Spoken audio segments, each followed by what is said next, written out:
찾습니다 라는 제목으로 같이 말씀을 나누도록 하겠습니다. 지난 7월 23일 충북 청주에서 14살 먹은 조은누리 양이라고 하는 여자아이가 부모님과 또 지인들과 함께 계곡에 여름에 놀러를 갔다가 실종되는 사건이 발생하였습니다. 정말 감사하게도 실종된 지 10일이 지난 8월 2일에 극적으로 또 생還하게 되었다는 소식을 우리가 보게 되었습니다. 이 조은누리 양을 수색하고 찾기 위하여서 경찰 그리고 군인 또 많은 사람들이 투입되는데 신문에 보니까 약 5,790명이 이 한 명을 찾기 위해서 투입되었다라고 말합니다. 엄청난 숫자이죠. 이 엄청난 인력을 동원하여서 딱 한 사람 찾으려고 한 것입니다. 그 아이가 조은누리라고 하는 아이입니다. 오늘 우리가 읽은 이 본문에도 하나님께서 사람을 찾고 계십니다. 한 사람을 찾고 계신다라고 말씀하고 있습니다. 왜 하나님께서 사람을 찾고 계실까요? 우선 우리는 이 하나님께서 이스라엘 백성들을 택하시고 그들에게 주신 이 법을 생각해 보아야 하겠습니다. 성경을 평생 연구하였다고 하는 한 서기관이 예수님께 찾아와서 이렇게 묻습니다. 예수님, 성경에서 가장 중요한, 가장 큰 계명이 무엇입니까? 라고 물었습니다. 그때 예수님께서 이 서기관에게 이렇게 대답했습니다. 마가복음 12장 29절로 31절에 보면 첫째는 이것이니 이스라엘아 들으라. 주 곧 우리 하나님은 유일한 주시라. 내 마음을 다하고 목숨을 다하고 뜻을 다하고 힘을 다하여 주 너의 하나님을 사랑하라 하신 것이요. 둘째는 이것이니 내 이웃을 내 자신과 같이 사랑하라 하신 것이라. 이보다 더 큰 계명이 없느니라. 예수님께서는 신명기 6장에 나와 있는 우리가 일명 부르는 쉐마라고 말하는 이 말씀을 인용하여서 하나님을 사랑하고 이웃을 사랑하는 이 10계명의 핵심이라고 할 수 있는 이 사랑이라고 하는 것이 가장 큰 계명이다라고 말씀하고 있습니다. 이것이 계명입니다. 법이라는 것입니다. 하나님의 사람들이 마땅히 지켜 행하여야 될 말씀이라는 거예요. 법이 뭡니까? 내가 기분 좋으면 지키고 기분 나쁘면 안 지키고 그러는 것이 법입니까? 아니에요. 법은 내가 기분이 좋으나 기분이 나쁘나 내가 즐겁거나 그렇지 않거나 반드시 지켜야 되는 거예요. 지키지 않으면 어떻게 됩니까? 벌을 받게 돼요. 벌을 받게 된다는 거예요. 그러기에 반드시 지켜야 하는 게 법입니다.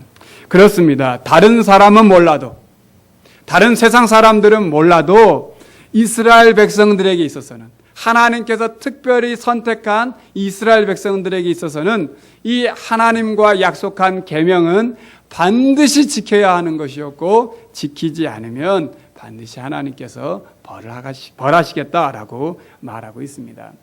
이 법을 지키지 않는 것을 범죄라고 말하죠. 이것을 죄라고 말합니다. 죄라고 하는 것은 하나님께서 하라고 하는 것을 하지 않는 것이 죄이고 하나님께서 하지 말라고 하는 것을 하는 것이 죄입니다. 오늘 에스겔 22장을 보면 하나님께서 선택하시고 구별하신 이스라엘 백성들이 얼마만큼 큰 죄를 지었는지 너무 자세하게 기록하고 있어요. 그 부분을 제가 좀 정리를 해보았습니다. 크게 세 가지로 정리하면 이렇습니다. 먼저 종교적인 타락의 모습이 기록되어 있습니다. 한번 보시면 22장 3절을 보면 먼저 우상을 만들어서 스스로 더럽혔다라고 말하고 있습니다. 또한 8절에 보면 하나님의 성물을 업신여겼다라고 말하고 있어요. 그리고 8절 하반절에 보니까 안식일을 더럽혔다라고 말하고 있습니다. 그리고 12절에 보니까 뭐라고 되어 있냐면 하나님을 잊어버렸다라고 말하고 있습니다. 이게 이스라엘의 종교적인 죄라고 할 수 있습니다. 또한 두 번째로는 도덕적인 타락의 모습입니다. 7절에 보니까요, 뭐라고 되어 있냐면 부모를 업신여겼다라고 되어 있습니다. 그리고 나그네와 고아와 과부를 학대했다라고 말해요. 그리고 10절과 11절에 보면 입에 담기도 힘든 성적인 타락이 일어났는데 근친 상간과 무절제한 성행위로 가정이 파괴되었음을 보여주고 있습니다. 또한 세 번째로는 사회적 타락의 모습을 보여줍니다. 6절에 보니까 지도자들이 무죄한 자의 피를 흘리는데 앞장을 섭니다. 또 9절에 보면 거짓말을 행하여서 사람들 사이에 이간질을 하고 서로 싸우도록 만듭니다. 12절에 보니까 뇌물을 받고 불의한 일을 일삼습니다. 여기 12절에 불의한 일을 유진 피터슨 목사님의 메시지 성경에 보니까 청부살인을 했다라고 번역을 하고 있어요. 돈을 받고 불의한 일을 행하였다는 것입니다. 또한 고리대금으로 이득을 취하고 이웃을 속여 빼앗았다라고 말하고 있습니다. 이 모습을 다 정리해 보면 10계명의 제1계명에서 제10계명까지 다 지키지 않았다는 거예요. 이러한 이스라엘 백성들의 모습을 한마디로 오늘 본문 24절에 보니까 뭐라고 말하고 있냐면 정결함을 얻지 못한 땅이요 진노의 날에 비를 얻지 못한 땅이다라고 말하고 있습니다. 한마디로 쓸모없는 땅이 되어버렸다라고 하는 것입니다. 그런데 이러한 이스라엘 백성들의 죄악에, 특별히 예루살렘의 이 죄악에 가장 먼저 앞장서서 이 죄를 저지른 사람들이 있는데 그 사람들이 선지자요, 제사장들이요, 고관들이다라고 말하고 있습니다. 오늘 본문 25절에서 29절이 바로 그 내용의 말씀입니다. 선지자들이 영적으로 바로 서 있어야 하는데 그렇지 못하고 그들이 백성들의 영혼을 파괴하였다라고 성경은 표현하고 있어요. 하나님의 말씀을 바로 대언해야 할 제사장들은 또 어떻습니까? 세속의 구별이 없이 만들음으로 말미암아 백성들이 바른 길로 인도하는데 바른 길로 인도하지 못하도록 막아버렸다라고 표현합니다. 또 여기에 지도자들은 타락하여서 불이한 이익을 얻으려고 사나운 이리처럼 백성들을 물어 삼키고 정치와 종교가 결탁하여서 정치적 악행을 오히려 정당화시키는데 종교가 힘을 썼다라고 표현하고 있습니다. 심지어 선지자들은 하나님께서 말씀하시지도 않았는데도 불구하고 마치 그것이 하나님께서 말씀하신 것인 양 거짓 예언을 일삼았다라고 오늘 본문에서는 말하고 있습니다. 이러한 모습을 보는 백성들은 남의 것을 빼앗는 것에 조금도 주저함이 없었고 가난하고 궁핍하고 또 압제당하는 나그네들을 학대하는 모습이 그대로 보여졌다라고 오늘 성경은 표현하고 있습니다. 한마디로 말하면 머리끝에서 발끝까지 총체적으로 다 부패한 모습을 오늘 보여주고 있는 모습입니다. 그런데요, 이 본문을 읽어보면 이 모습이 과거 이스라엘 백성들에게만 말하는 그러한 말씀이겠습니까? 오늘 우리의 모습은 아닙니까? 오늘 우리의 신앙인의 모습이 하나님을 온전히 섬기기보다는 오히려 물질과 우상 앞에 우리의 신앙을 빼앗기고 있는 모습은 아닙니까? 여러분, 지금 시대의 우상은 어떤 큰 것들을 만들어내서 거기에 절하는 것만이 우상이 아닙니다. 우리의 마음을 다 빼앗겨 버리는 것들이 우상이에요. 한번 생각해 보세요. 여러분의 지금 마음을 가장 많이 빼앗는 게 뭐예요? 저는 최근에 가장 큰 우상은 이 스마트폰이라고 생각해요. 이 스마트폰 없이 한번 일주일 한번 살아보신 적 상상하실 수 있으시겠어요? 어려울걸요. 요즘 젊은 청소년들이 섬에 떨어뜨리면 가장 먼저 가지고 가야 될 필수 조건이 뭐라고 그래요? 스마트폰이래요. 이거 하나 있으면 다 된다는 거예요. 그만큼 우리는 여기에 다 빼앗겨 버립니다. 또 많이 변했다고는 하지만 여전히 우리가 살고 있는 이 세상에서의 법은 여전히 힘 있는 자의 편에 서 있는 것이 사실입니다. 또한 성적인 타락과 성윤리의 부재는 그 한계가 과연 어디일까라고 생각할 만큼 지금 우리 사회 곳곳에서 이 성적인 타락은 그 도를 지나쳐 있습니다. 무엇보다 우리들 자신도 연약하고 힘없는 자들을 부당하게 대우하며 차별하고 있지 않는지 생각해 보아야 하겠습니다. 그렇게 생각해 보면 오늘 우리는 에스겔 22장에 나와 있는 이 이스라엘 백성들의 죄에 대한 모습에서 결코 자유롭지 못한 모습임을 보게 됩니다. 그런데 오늘 하나님께서는 이 이스라엘 백성들의 죄에 대한 지적만 하고 있는 것이 결코 아닙니다. 오늘 본문에 놀라운 하나님의 마음을 보여주고 있는 말씀이 기록되어 있습니다. 그 말씀이 오늘 우리가 읽은 에스겔 22장 30절 말씀입니다. 우리 30절 말씀을 우리 다시 같이 한번 읽어보겠습니다. 이 땅을 위하여 성을 쌓으며 성 무너진 데를 막아서서 나로 하여금 멸하지 못하게 할 사람을 내가 그 가운데에서 찾다가 찾지 못하였으므로. 하나님은 사랑이십니다. 그 사랑은 변함이 없습니다. 하지만 하나님은 그 사랑의 모습에는 공의가 반드시 있습니다. 그래서 죄악을 그냥 그대로 넘어가지 않으십니다. 하나님은 하나님의 백성들이 그 땅에 죄를 범하고 그 죄악 가운데 하나님은 심판하지 않을 수 없었습니다. 그래서 하나님은 지금 이스라엘 백성들에게 진노하셨고 그 진노의 심판을 하시겠다고 말씀하고 있습니다. 그런데요, 한편으로는 하나님께서 그럼에도 불구하고 한 사람을 찾고 계시다는 것입니다. 하나님께서 찾으시는 사람은 똑똑한 사람, 돈 많은 사람, 또 세상 사람들이 보기에 대단한 사람, 유명한 사람, 그 사람이 아닙니다. 이러한 죄악 속에서 다시 말씀의 성을 쌓으며 기도의 성을 쌓으며 세속의 물결 속에서 거룩의 성을 쌓으며 이 땅에 무너진 곳에서 하나님께 긍휼을 간구하는 바로 그 한 사람을 찾고 계시다는 것입니다. 이를 우리는 중보적 기도자라고 표현합니다. 하나님은 중보적 기도자를 찾고 계십니다. 하나님으로 하여금 심판하지 아니하시도록 구하는 그 한 사람을 지금 찾고 계시다는 말입니다. 출애굽기 32장 1절에서 14절에 보면 아주 귀한 말씀이 있습니다. 하나님께서 이스라엘 백성들을 애굽에서 이제 구원해 내셔서 광야의 길로 인도하셨습니다.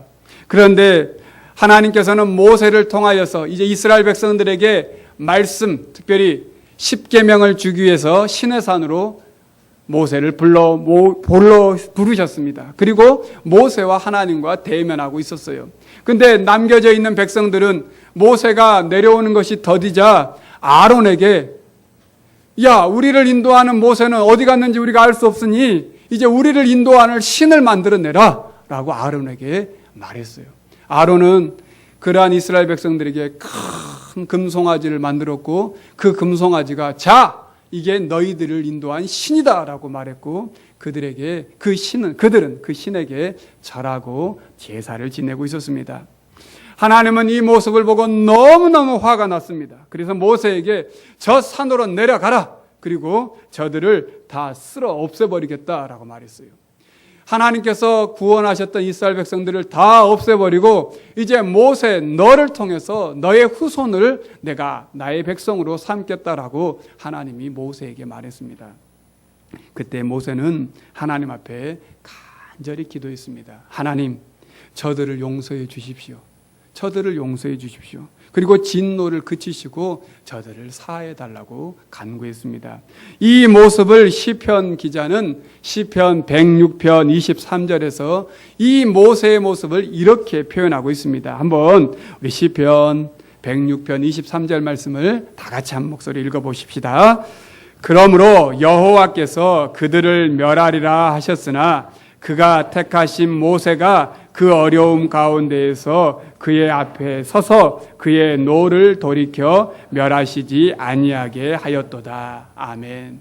하나님께서 이 모세를 통하여서, 이 모세의 기도를 통하여서 범죄한 이스라엘 백성들을 심판하시겠다고 하셨지만, 그럼에도 불구하고 모세가 기도하는 그 기도를 들으시고 그 진노를, 그 심판을 어떻게 했다고요?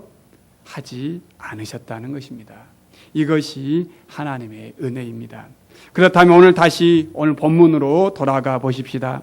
에스겔 22장 30절과 31절을 다시 한번 찬찬히 보시면, 오늘 본문에 보면 하나님께서는 이 땅에 성을 쌓으며 성벽 틈에 서서 이 땅을 멸망시키지 못하게 막아줄 그 한 사람을 찾고 계셨습니다. 그런데 30절 하반절에 뭐라고 그럽니까? 찾다가 찾지 못하였으므로. 그래서 31절에 뭐라고 그래요? 내가 내 분노를 그들 위에 쏟으며 내 진노의 불로 멸하여 그들 행위대로 그들 머리에 보응하였느니라. 문제는 하나님께서 그 성에 이 한 사람을 찾았는데 찾지 못함으로, 그리하여 하나님은 하나님의 분노대로 그들 위에 진노의 불을 쏟았다라고 오늘 말씀하고 있습니다. 누가 필요하다는 거예요? 한 사람이 필요하다는 거예요. 중보하는 한 사람. 자, 여러분에게 이 사진을 하나 보여드리려고 합니다. 이 사람 누군지 여러분 아십니까? 네, 반은 아시고 지금 반은 모르시는 거예요. 네, 수련회를 참석하신 분은 대번에 알 수 있어요. 딱 봐도. 네, 이분은 문중경 전도사님입니다. 증도의 어머니라고 할 수 있는 문중경 전도사님의 초상화입니다. 지난 우리가 전교인 수련회를 통하여서 두 번째 날 아침에 문중경 전도사님이 개척하시고 심우하셨다고 하는 증도리 교회 위에 가보면 문중경 전도사님이 사역하실 때에 매일 아침마다 기도하셨다고 하는 기도바위에 올라갔었습니다. 그 기도바위에서 바닷가를 보면, 이게 기도바위인데 바닷가를 보면 한반도 지형이 이렇게 펼쳐지는 해안선이 있다고 합니다. 이 한반도 지형을 바라보면서 매일매일 이 증도와 그리고 나라와 민족을 위해서 전사님이 기도하셨다고 합니다. 우리가 간 날은 안개가 자욱하여서 이렇게 잘 한반도의 지형이 잘 보이지 않았습니다. 마치 지금 우리나라의 지금 현 주소와 같았다라고 깨달았습니다. 그런데 우리가 보고 또 들은 대로 이 문중경 전사님은 이 기도 바위 위에서 평생 하나님 앞에 이 섬과 또 이 한반도를 위해서 기도하시면서 이 나라를 위해서 하나님 앞에 간구했다고 합니다. 그런데 그 기도를 통하여 하나님께서는 이 문중경 전사님을 통하여 그 증도섬에 90%가 넘는 많은 사람들이 지금도 예수님을 믿는 섬이 되었고, 또 더 놀라운 사실은 이 증도에 있는 모든 도로는 문중경길이라고 하는 이름이 되었답니다. 문중경길 1, 문중경길 2, 문중경길 2-3 이렇게 모든 길이 다 문중경길이 되었다는 거예요. 또 문중경 전사님이 순교를 당하실 때에 그 죄명이 뭐냐면 새끼를 많이 깐 시암탉이라고 하는 그 죄목으로 죽으셨다는 거예요. 닭이 알을 많이 낳는데 이 문중경 전사님을 통해서 예수님을 영접한 사람들이 많아져서 바로 그 죄목이 새끼를 많이 깐 시암탉이라고 한답니다. 긴정관에는 이 문중경 전도사님을 통하여서 신안 증도섬 일대에 배출된 목회자가 159명, 장로가 81명이나 된다고 합니다. 이 신안 증도의 섬에 사는 인구가 몇 명이냐면 2,200명 정도밖에 안 된다는 거예요. 2,200명 정도 되는 섬에 이 섬 안에서 이 많은 목회자와 그리고 장로님들이 배출됐다는 것은 얼마나 대단한 일인지 모릅니다. 그렇습니다. 하나님은 한 사람을 찾고 계십니다. 하나님께서는 한 사람이면 됩니다. 하나님은 지금도 그 한 사람을 찾고 계십니다. 다시 이 땅에 무너진 기도의 성을 쌓는 그 한 사람, 말씀의 성을 쌓는 그 한 사람, 복음 전파의 성을 쌓는 그 한 사람, 섬김과 봉사의 성을 쌓는 그 한 사람을 찾고 계십니다. 이 땅에 말씀이 무너진 이 성벽을 붙잡고 기도하는 그 한 사람, 예배의 자리가 무너진 그 모습을 보고 안타까워하며 그 예배의 자리를 지키는 그 예배하는 한 사람을 지금도 찾고 계십니다. 오늘 범죄가 습관화되고 거짓이 습관화되어 있는 이 시대 속에서 다시 주님이 찾으시는 그 한 사람, 그 한 사람이 우리가 될 수 있기를 간절히 바랍니다. 기도하겠습니다. 하나님, 지금 우리의 상황과 에스겔 시대의 상황이 큰 차이가 없어 보입니다. 지금 우리가 할 수 있는 것은 아무것도 없습니다. 오직 다시 무너진 성을 향하여 기도밖에 없는 줄 믿사오니 주여 우리의 기도를 들으시고 이 땅을 치유하시고 주님 고쳐 주시옵소서. 예수님의 이름으로 기도드립니다.